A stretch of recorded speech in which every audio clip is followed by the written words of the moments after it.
Tila pinagpalit na nga ni Makmak ang kanyang mga kaibigan na si Tobuts at si Jolly dito nga kay Lance at mga tropa nito.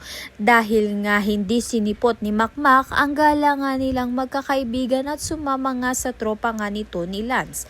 Kaya naman nga't nagtampo nga itong si Tobuts at Jolly kay Makmak. Sa kabilang banda naman nga dahil may hangover nga itong si Makmak, nawawalan na nga siya ng focus sa pagtitraining na ikinadismaya nga nito ni Alex. Ngunit ikinatuwa naman nga ni Kaloy dahil nga nangyayari na nga ang mga plano nga nila nito ni Lance na mawalan nga ng focus itong si Makmak sa pagbaboxing niya. Subalit mautak nga itong si Nonoy na tinatatak nga niya sa kanyang anak na si Makmak na wag ngang magtitiwala dito nga kay Kaloy at kay Lance. Sa kabilang banda naman nga, pinagtanggol nga ni Nonoy itong ngang si Nadia dahil nga binabastos nga ito ng mga kapitbahay nga nila. Kaya naman nga't gumaan nga ng bahagya ang loob nga nito ni Nadia kay Nonoy.